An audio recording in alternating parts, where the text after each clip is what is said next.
God, grant me the serenity to accept the things I cannot change, courage to change the things I can, and wisdom to know the difference. What's up, everybody? Welcome back to Short Speak Podcast.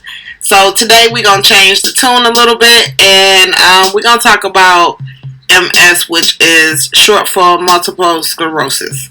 This is a terrible disease, and it's a lot of people out here living with it, and the day-to-day trials and tribulations they go through is unimaginable. So I spoke to a young lady who is dealing with this situation, and she just explaining how she found out she had it, some of the things that went on in the beginning before she even found out she had it, because catching it early is probably going to be more helpful than catching it late, right? So I'm going to go ahead and put this interview on, and you guys take some notes and listen. This is kind of important, especially if maybe you don't have it, but maybe you know somebody who have it. Then you can understand better maybe some of the things that they're going through, whereas initially you probably like, it don't hurt that bad, or they ain't going through that. It's true, it's bad, and everybody have different symptoms, but just listen, here we go. I know you was diagnosed with this condition, and it's been pretty hard for you, and you've been through a lot of situations, so we just gonna kind of go over a few questions and give people a sense of what that can be like, or what it was like for you. My first question would be, do you remember the symptoms that you noticed first? When I first noticed symptoms, I had hand tremors.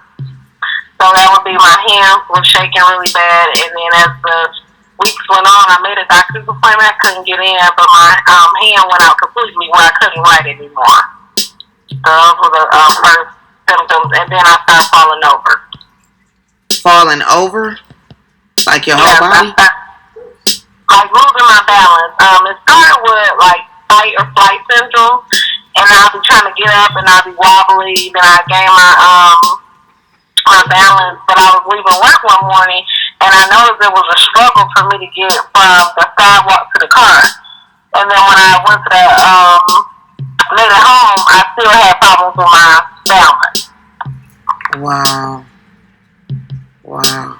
So when you went to go and find out why you was having tremors and why you couldn't keep your balance, what did they initially tell you? Did you get diagnosed quick? Was you diagnosed quickly? Let me just say this. I went to one hospital and I was diagnosed with vertigo. And I just knew something wasn't right, regardless of what they were saying.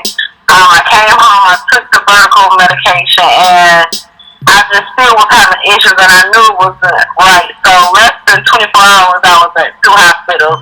The second hospital, they immediately admitted me and did a lot of tests, but they kept coming back. There was this one doctor, and he kept saying, I really think this is MS. And I'm like, no, really, it's not. But he was he felt very strong about it. It wasn't until after I left the hospital that I learned that it was MS. And that was through a follow-up visit with the neurologist. Wow. So all that time that you had been experiencing that, and even when you went to the hospital, they couldn't really define what it was. It still took you about what you went to the hospital and then your follow-up appointment from that hospital visit, or was it a length of time? It was like probably like a month and a half, maybe 2 months out, that I went for my follow-up with the neurologist and found out that it was MS. And what it was is that they ran every possible test that they could in the hospital, and the last test was the spinal tap. And in a spinal tap, they're testing 3 fluids, and the first fluid came back negative, and it was in the second fluid that the band showed up. Oh, okay. So after you went through all of that, and then for you to get that diagnosis, how did that personally, how did that make you feel personally? I'm going to just say, actually, when I went to the doctor, and the doctor she didn't even know that I didn't know that I had MS, and she told me, and I immediately started to cry, and then she said, wait, why are you crying, this is the ability God wanted to use me in. And I was like, okay, so I really never went through a Like, I didn't have time to just waddle in it. I just had to just dive in it and say, you know what, regardless of what it is, I gotta put my best foot forward and I gotta get back to walking. I gotta get my balance. Because at that time I was on a walker. Okay. So I graduated from a walker to a cane to I'm back on my feet. Okay, and since you've been back on your feet, you've been okay. I mean, as far as that part. Keeping your balance and stuff. Every day it's a challenge, but I do have good days where I don't have any issues. Some days I can be sitting down, get up, and I'm having an issue. Okay. It could be heat or stress. But for the most part, I'm doing really good compared to where I was. Good, God bless. What about the medications? I'm sure you probably take a number of medications, or to try to keep everything under control, or do you? As far as medications, I try to steer clear of them. That's just my decision because when I take my annual MRIs, I am fine. Now I do get bolus of steroids when I may have a flare up, and yes, steroids have a lot of side effects, but I rather take that hit than take the medication just because I try to do the natural on everything, kind of natural healing and stuff. So I take when I do have issues, like I have muscle spasms, I take Flexeril. I have taken oxycodone for pain because the pain gets really, really bad. Everybody with MS knows that. Okay. But for the most part, I'm not on any MS medication. Okay. So far, what would you say the most challenging part has been dealing with this since you got the diagnosis? The most challenging part is and always will be is my balance. My balance because it leaves me in a state of not being able to do the work that I was doing before. So I'm not able to work a full-time job or even the work I was doing, which was nursing. So not being able to provide for my family, that's a big challenge. The income has changed dramatically. Right. And you got kids, so you gotta have some kind of income. Well, I got approved for disability, so I use that, which is still not enough. It's not enough, and I was doing DoorDash for a while, and I stopped. But I do, side hustles. Right. I've been blessed to learn some talents through this all. Yeah, you do have some talent. Let me tell you, honey. Yep. I think the skills, the person showing me that you can do other things in nursing. Yeah, because you really do. You have some skills. You can sell stuff. You need to open you a store. I need to open you an online store. For real. Thank you. For real. I'm still over here trying to get it together.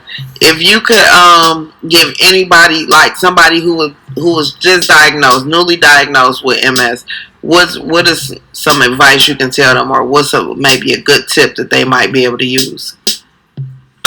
I would definitely say I for myself seek counseling off that. Like just seek counseling because you go through a roller coaster. It's a process through it all.